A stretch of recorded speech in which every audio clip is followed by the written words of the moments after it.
That's what I can guarantee you. 2 will die. If I call you again and you don't pick up this phone, tell your little dick man that I'll put that dick in your mouth. Cut off. Did you hear what the I said? Did you hear me? Ungzwile. Did you hear me? I heard you. Am I loud and clear? La Nandipha. I will burn you with that house in Hyde Park and your man. I'll go fetch him and I'll put him in that house. Imagine if I told you that I had a story that combined the thrill of Bonnie and Clyde, the cunning of the Count of Monte Cristo, the ruthlessness of El Chapo, the darkness of Devilsdorp, the deceit of the Tinder swindler, Help me out here. I don't have nobody else. I have only you. and the audacity of Bernie Madoff, all rolled into one person. Well, that person is Thabo Bester. This saga is so wild that I can guarantee you that Netflix will make a documentary about it in the next few years. And the craziest part is that it's all still unfolding as we speak. Faking one's own death? Escaping from a prison? Well, these are not the scenes from a crime thriller, but rather from the tale of a South African fugitive. It's a story that's made headlines here and abroad. An audacious prison escape, an apparent cover-up, and a failed break for freedom. The details now emerging of how Thabo Bester fled his jail cell and continued evading justice defy belief. The story has everything from fake deaths to scamming, murder, prison escapes, Woolworths, and even body doubles. Yes, you heard that right. Body doubles. For her? For you. Anyway, It all started with a simple picture taken in a Woolworths, but the can of worms that opened up was anything but simple. When they say that truth is stranger than fiction, the saga of Thabo Bester is the embodiment of that quote. And after making this video, I'm left with more questions than answers. I know this is not the end of the story. Far from it. So, my friends, stay curious, grab your popcorn, and let's head into the wild ride that is the saga of Thabo Bester. It all started when a 16-year-old Maria Mabaso missed her bus home after work. A seemingly kind stranger offered her a lift, but as the journey progressed, she realized that the driver was not taking her where she needed to go. In a moment of terror, she was assaulted, then leaving her traumatized and with a child on the way. 9 months later, on June 13th, 1986, Thabo Bester was born in his grandmother's house, but it didn't take long for signs of trouble to show. One day, he came home with a wad of cash, claiming that a neighbor had given it to him. His grandfather, stunned by this revelation, decided to investigate. He went to the neighbor's house and asked if they had given him the cash, as it was a ton of money to give a 4-year-old. Yes, that's right. Thabo was just 4 when this incident took place. Now, some folks might argue that Thabo's behavior was just the innocent curiosity of a child before he was old enough to reason out the ethical implications of his actions. But was it really that simple? Could a child so young be capable of deception? As Thabo grew older, he continued to display questionable behavior, such as stealing, lies, and theft. One incident that comes to mind is when a jar of coins was stolen from a local shebeen owner, and Thabo was blamed. But it was after the death of his beloved grandmother that things took a turn for the worse. Thabo left home and disappeared for 5 long years, leaving his family wondering where he had gone. Thabo claims that during this time he endured unimaginable hardship, from assault to homelessness. However, the lack of evidence surrounding these events leaves much room for speculation. What really happened to Thabo during those 5 years? And could his troubled past have been a sign of what was to come?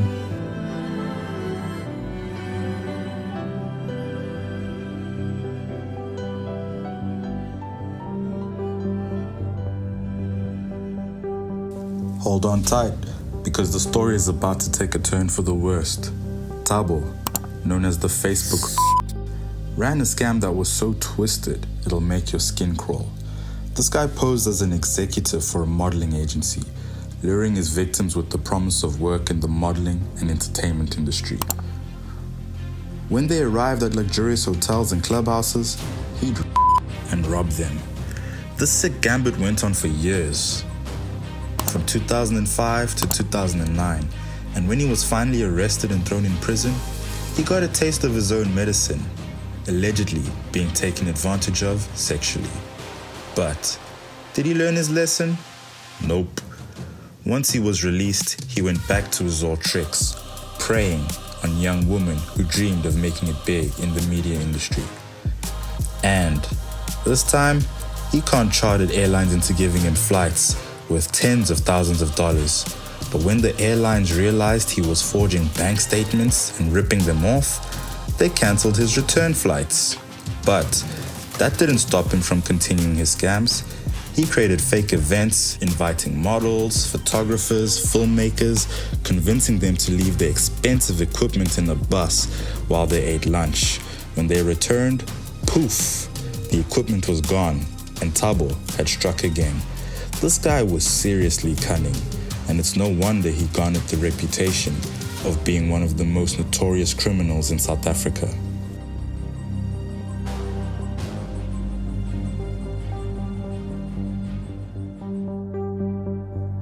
Evil begets evil, and Thabo Bester was about to take it to a whole new level. In 2011, he was charged for the rape of 2 women. But that was just the tip of the iceberg. He had something much more sinister up his sleeve. Thabo's modus operandi was to lure his victims with promises of fame and fortune. And this time was no different. He posed as an FHM model executive and promised to help a young woman's career take off. But little did she know, this would be a one-way trip to hell. The journey started innocently enough, a 6-hour drive to Durban, but things quickly took a dark turn as Thabo tied her up in duct tape and subjected her to the most heinous crime imaginable.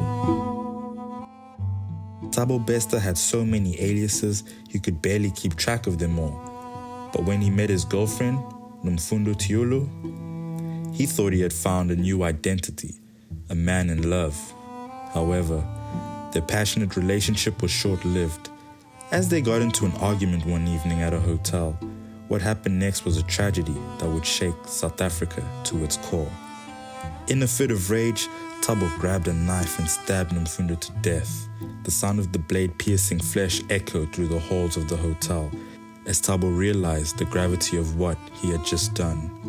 The man who had once lured and manipulated countless victims was now a murderer.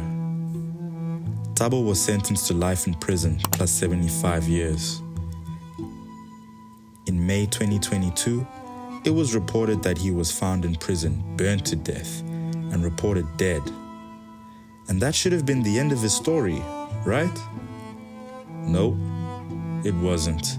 This is where things get really weird and interesting, because Thabo's manipulation skills were about to be put to the test like never before.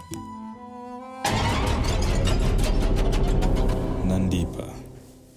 Nandipha was a successful doctor and social media influencer, living the high life with a wealthy husband and 2 beautiful daughters.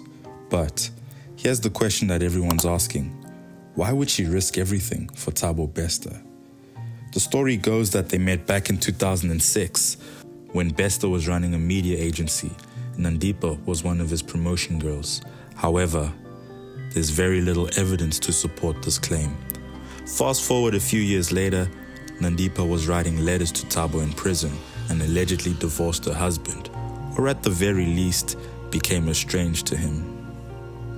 Nandipha would go to great lengths to ensure that Thabo was comfortable in prison, even orchestrating leniency from lawyers using her wealth and influence. But wait, there's more. Thabo was running a multi-million rand scam from prison, posing as a media company. He even managed to throw a massive event with South African celebrities, convincing everyone that he was in New York when he was actually in prison.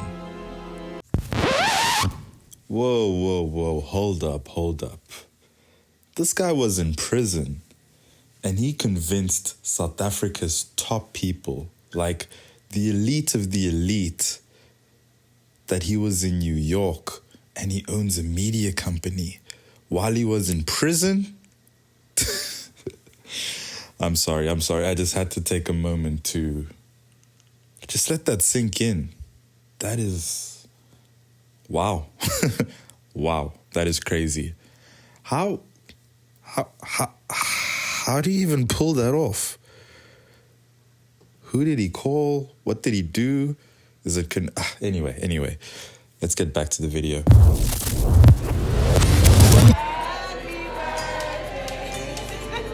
We hope you're not crying.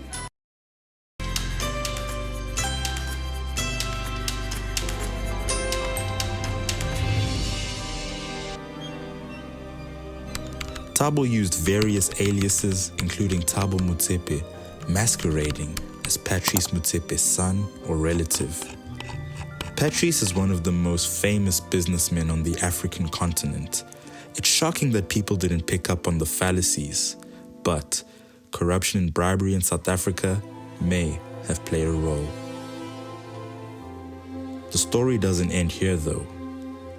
On May 3rd, 2022, the news broke that Thabo Bester had committed suicide in prison by burning himself to death. But, as it turns out, that was all a ruse. Shocker. The body that was found wasn't actually Thabo Bester, and get this, the body was only 4 feet tall, while Thabo Bester is well over 5 feet. So, where is he? Where did he go? For a whole year, Bester was living it up under another alias, free to do as he pleased, while everyone believed him to be dead. It wasn't until a viral image surfaced of Nandipha at a Woolworths with a man who looked suspiciously like Thabo Bester. Taken 2 months after his supposed death, the house of cards is finally starting to fall. Bonnie and Clyde had to flee. Now on the run, the South African police went on a manhunt for Bester and his partner in crime, Nandipha. They fled the country, moving from one place to another until they were finally caught in Tanzania, trying to cross the border into Kenya with yet another identity.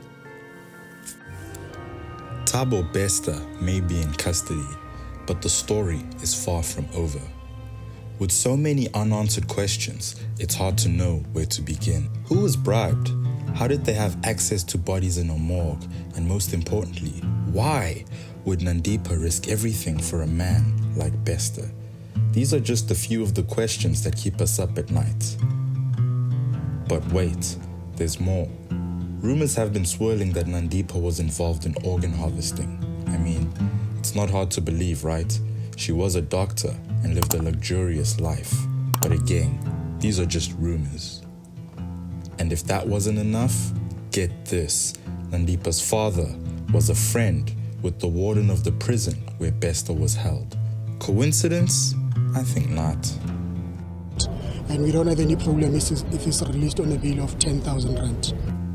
The truth is out there, my friends, and we will uncover it.